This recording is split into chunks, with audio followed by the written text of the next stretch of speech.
Hi, this is Tim Young. I visited the poet, sculptor, and musician Jese Dermody in his place up in Cotton, Minnesota. So maybe we'll call this the Cotton Cottage Poetry. Hello, warm greetings.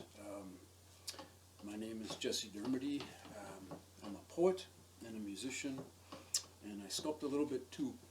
And recently I published a book called Dear Hieronymous, and I'll be reciting some poems. I'll begin by doing that, then from this book, and then I'll hop over to some even newer poems, and then I'll hop back into the book and finish off that way. I think. I don't know exactly what I'm going to do here. And Timothy Young was gracious enough to come on up to my little cabin in the woods up in northern Minnesota, north of Duluth. And hopefully we'll have a good old time reciting poems and sharing this time together. So from the book Dear Hieronymous, I'll start with the title poem. Dear Hieronymous.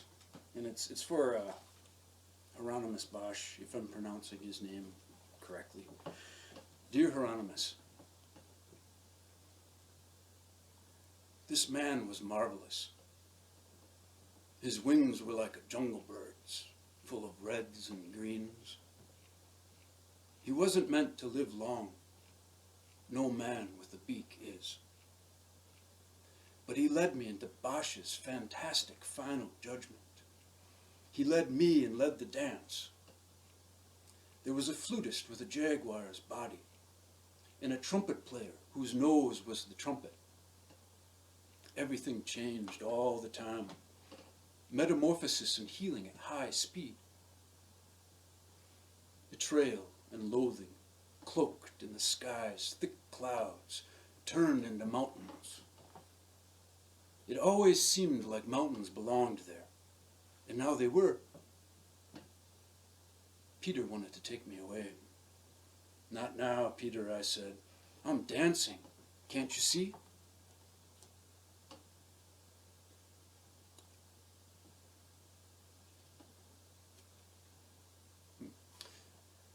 Then I'll hop into a wintry poem because I'm so glad winter has finally ended. And this one is called Wind Fish.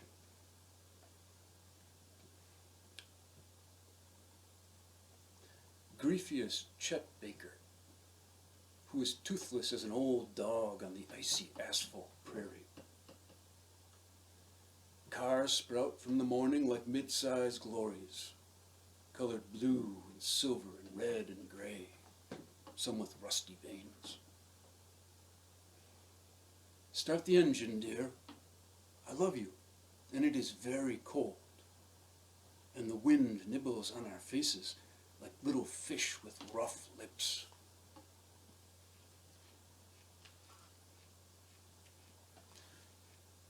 Interesting story. If you can hear that little crunching sound of a beetle,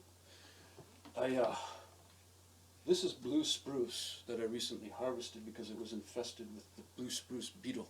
And I'm trying to burn it all. And there is a beetle in one of these logs right now eating. And it's pretty loud. Oh, I know where I might like to go. This is a springtime poem. And it is spring. And it is called First Flight of the Baby Robin. What for you would you love if you could love a thing? Wings are things. And that's just what happened when he took his hard fall. Hard handful of falling down. And those wings opened up like mouths, like moths full of tiny sighs. His wings opened.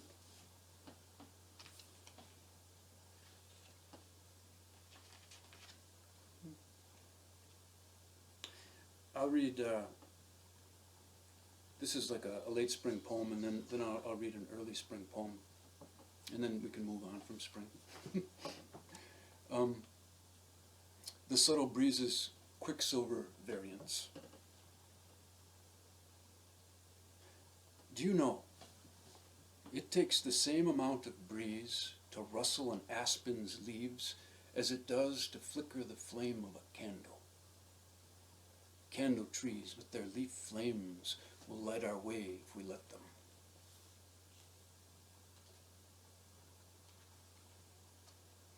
And then one more short poem. Early Spring. 1.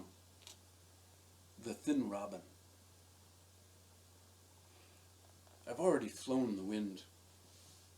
My mind is just a capsule, a casing for fire. I'm fixed in the blue paleness of a different song.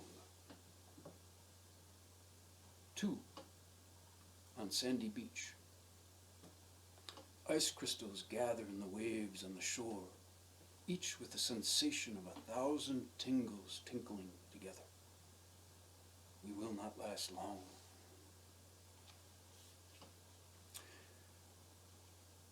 So, yeah, I might recite 2 more poems, 2 or 3, and then I'll go into the new stuff that's handwritten. And this poem is it has Charles Baudelaire in it.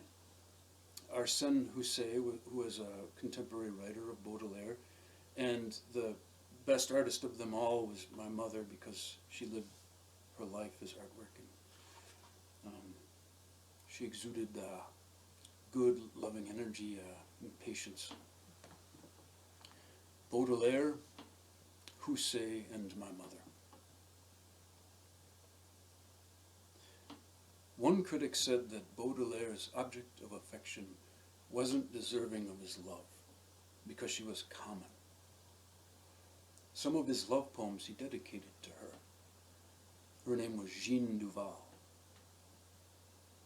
Arsène Houssaye bound his book, Destinies of the Soul, in the skin of a female mental ward patient who had died of a stroke.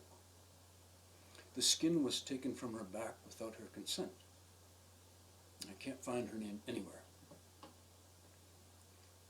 The blood clot flowed out of my mother's heart and into the right hemisphere of her brain and blocked all the blood flow there. I imagine a little pot, smaller than a thimble in that part of her brain, over a little wood-burning stove, boiling the clot. And from that dark stew, the hero, smoking stars born, soon ready to battle the 7 monsters inside of her. I bind this poem in my mother's left side paralysis and subsequent genius for reading the human aura. I would never bind it in her skin. And yes, she is deserving of my affection. Her name was Fire, Blood, Peace, touch of fierce, pleasant light.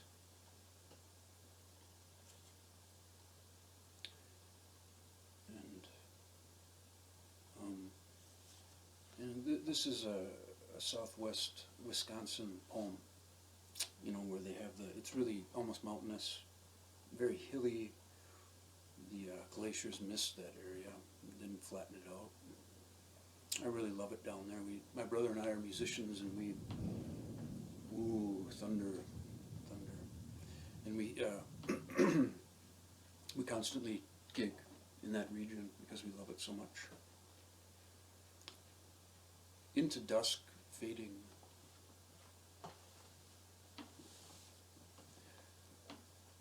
Through the soft, persistent rain, the green hills of southwest Wisconsin. Streams with the trickle surface scintillated with the soft raindrops down. We persist. We drive on our way to the poetry of failing gray storm light. Into dusk, fading. Fading is how we learn the night, living every piece and part of death's turbulence. Grief makes amends with the heart through what we sense to the fullest. A love, not a sort of emotion, a willingness to breathe in the lily's orange the flavor of a small sun, the buzz of a hummingbird hovering its territory solid. And to kind of finish off this small bundle of grief poems, I'll read one from my pa, who I didn't get along with, and we loved each other very much. And this one is called Since My Father Died. I still wiggle my thoughts like toes under the blanket and wave my feelings inside my breaths like cilia. But toward others, I've gone quiet, and I walk alone in strange forests, talking to myself and mumbling the words to songs I've mostly forgotten. That one is true. I'm going to pop on over real quick here to some newbies. It's a new thing for me. More loping than I have written in the past. Longer, usually a little longer. And I hope they're good. I'm trying, you know. I really do. I hope that their warm-heartedness comes through. And I'll begin with The Complaint. Dear Christ, normally now would be the time I'd complain, but my wooden complaint box is empty. I think I'll take my mallet and smash that box into kindling for tonight's outdoor fire. There is just one thing, though. Why did you make the pain of love so similar to the love of pain for artists to withstand and cajole on semi-starry nights, under a full moon that plays in silence, behind thick, jarring clouds, and has to wait to show its light, just like I do, for when the shroud parts and energies collide?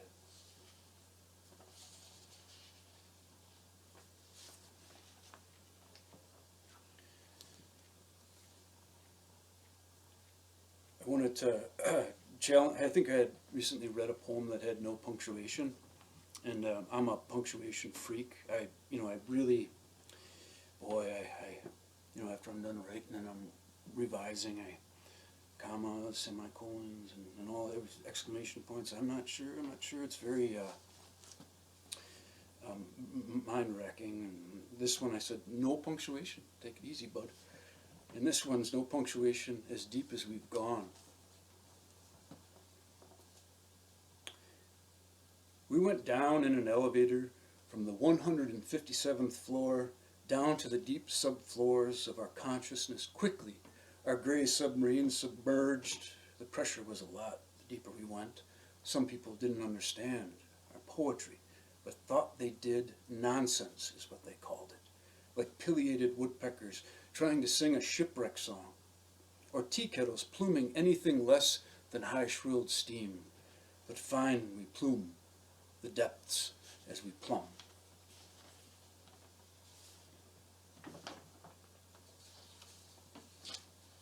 And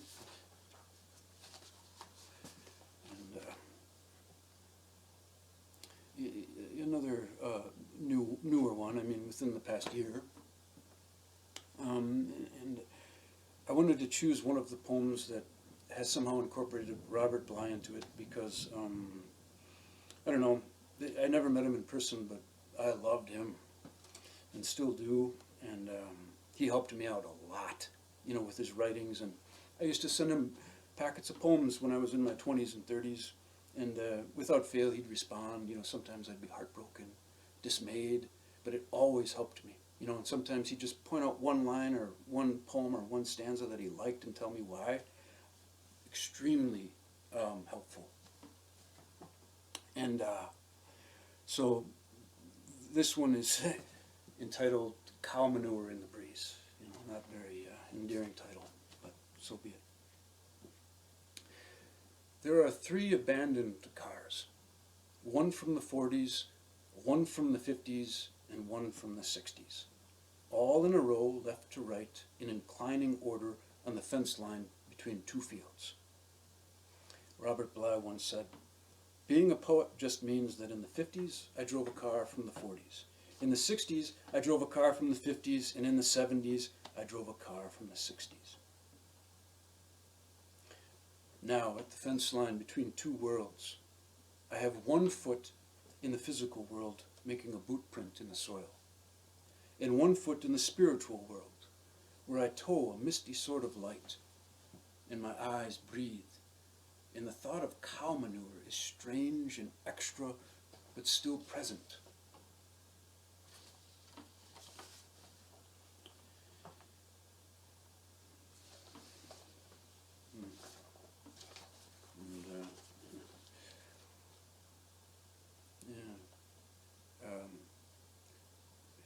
Being an avowed and knowing misfit.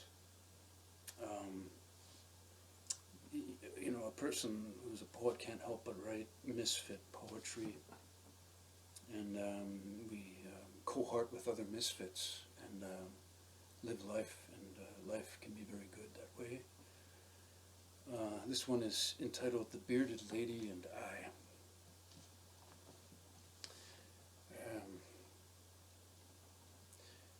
Once you make a ritual of not giving up, writing becomes native, or at least as naturalized as dandelions in Minnesota. I visit a strange, old-fashioned carnival.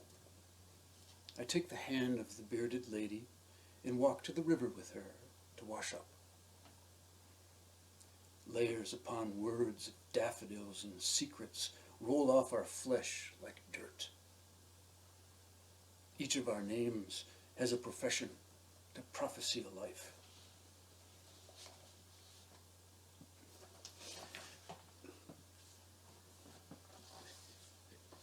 A couple more misfit poems, I think, and then I might slide back to the book. And this misfit poem is entitled Hitchhiking into Friendship.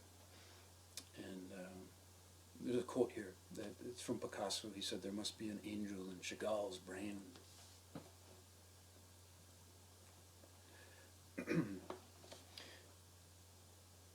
At the top of the on-ramp, I stuck my thumb out at each passing vehicle. No such luck. No one would pick me up.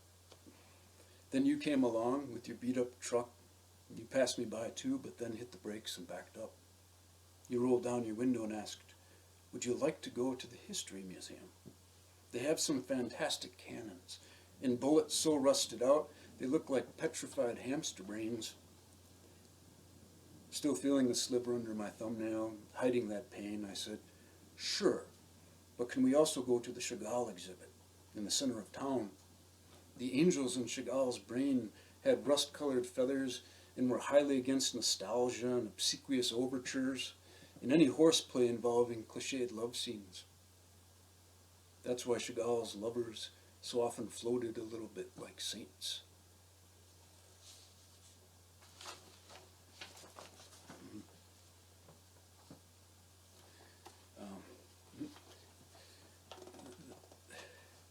Then we have Miseria. It was the goddess of grief, and she visits all of us pretty frequently, whether we'd like to realize it or not. She's been kicking my butt these past few years, which is great, you know. But Miseria, the goddess of grief.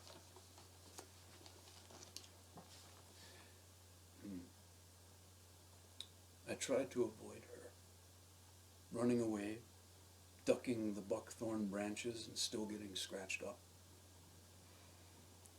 A relentless nuisance, she wouldn't just let me be. She chased me with her superior strength and speed and tackled me in the woods and held me down on my back. And then that goddamn goddess had the audacity to bite me in the eye, and the wound bled visions. It's been seeping ever since. Yeah.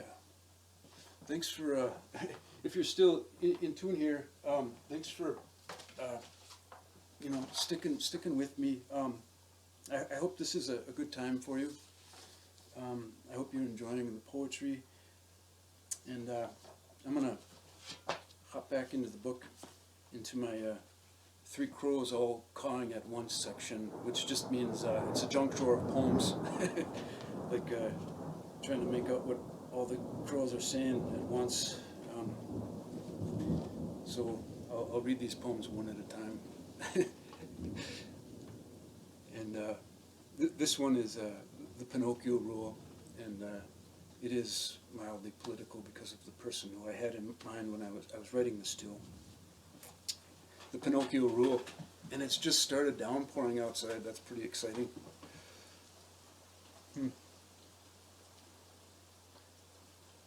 Imagine if a man's eyes were also his testicles, and his nose were his dick. The more a man lied, according to the Pinocchio rule, the more turned on he would become. His eyes would shoot out a wad of visionary semen through his nose when he climaxed, a sort of sneeze ejaculation combination. So then, I believe most men would become fantastic liars.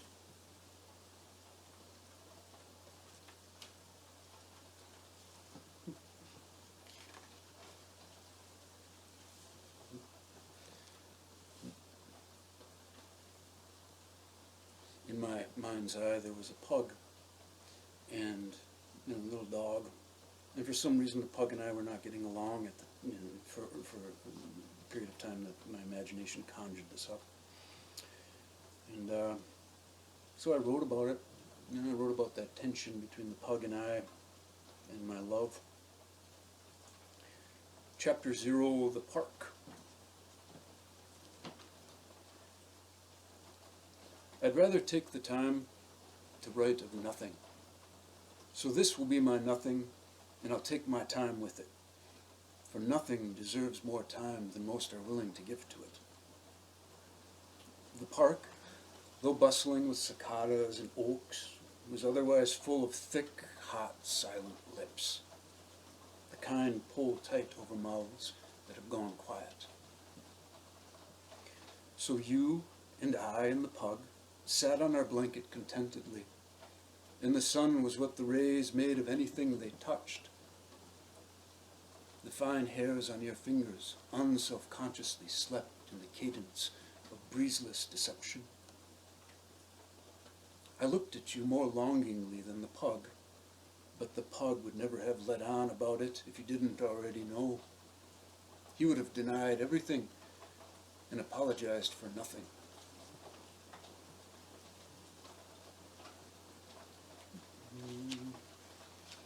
There's another poem here that I wanted to write about. That sometimes a little bit of pain can go a long ways in feisting up the mind, give you some adrenaline going. Not too much pain, but enough. And joy can do the same thing. Busted toe tongue. When you started talking ridiculous, as if gusts of wind were carrying the words, swirling them together to make outlandish combinations as they came out of your mouth, like buck fluster leap, or randomly hiccuped heartbeat, or petunia pushed dead feather touch. Or once, when you had the bottom edge of that canoe fall on your big toe in the garage, that barrage of coherent bras and shelps and holy hell all hobbles, that was a language to the point, expressive, accurate, and new.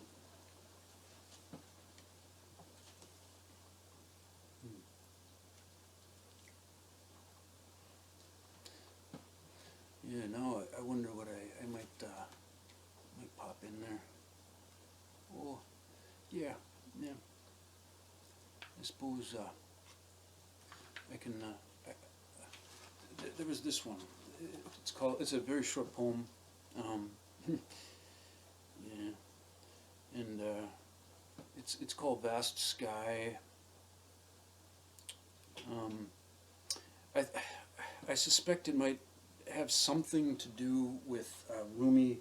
What Rumi was talking about when he said, "Why are you always flying off to blue perfection?" Instead of, I'm paraphrasing, but instead of being grounded to the earth and full of the mess of life, I'm paraphrasing. But this one's called Vast Sky.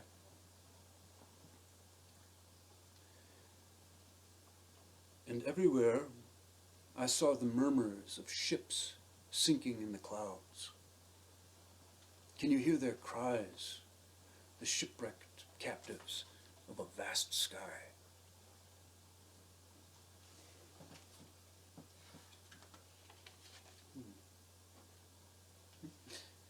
Yeah. Then we'll go over to this this piece of what is it called? Prosody or poetry, whatever you want to call it.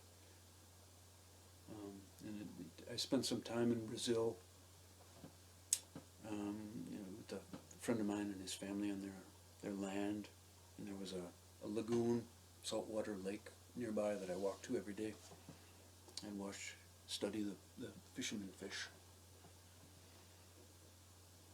The poor fishermen of Araruama, Brazil.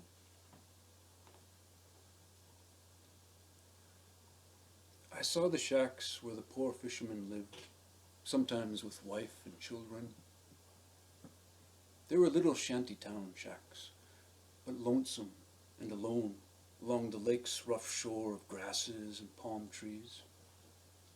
Shacks made of old found boards and pieces of tin.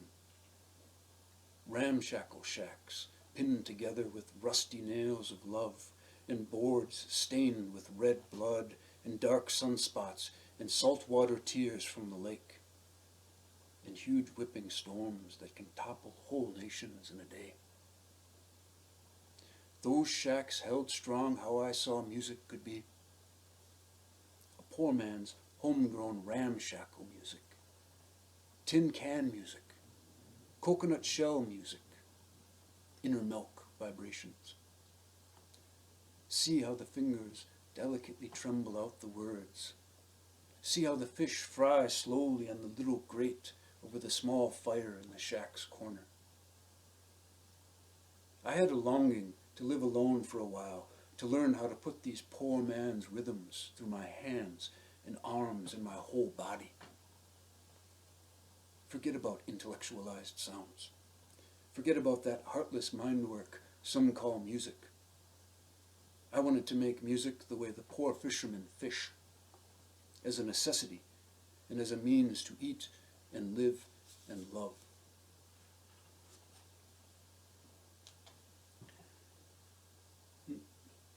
I'll break my promise very slightly. I'll end on one or two of the newer poems from my scribble sheets over here. I had a couple of these babies in mind. About little tricks I have. I have to have 10,000 little tricks just to stay afloat sometimes internally, because my natural current is to get really heavy, and getting too heavy all the time is not productive. So I have little tricks to lighten myself healthily sometimes, and one is to study leaves and bark on trees and my own fingerprints, and the lines in my hands. That does the trick, just to bring myself outside of the troubles inside my own head. Adios, troubles. I'm looking at the red-leafed ivy in the fall, which is the title of this poem. While looking upon the red-leafed ivy, climbed all up and down the brown brick walls of the apartment buildings on the east side of Milwaukee. I don't know if I'll ever be able to explain how their fluent redness and sweet contingency of curves relentlessly growing upward toward the roof, the sky, how my attentiveness to that alleviates my extreme inward heaviness to a point where I can walk and face forward, chin up.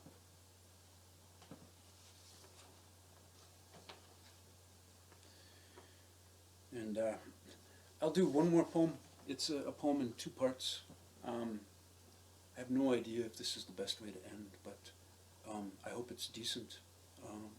and of warmth. It's entitled Two Assumptions. 1. With words of ash, spoken softly, you reveal the assumption of nature that all living things must die. 2. My inner self and my outer self seem to have gotten tangled up in needles, leaves, and branches. If there were a forest fire, even my soul would burn. And there you have it. That's some poetry for you. And blessings. Thanks for spending some time with me. And thanks to Tim Young for coming. Adios. Have a good one.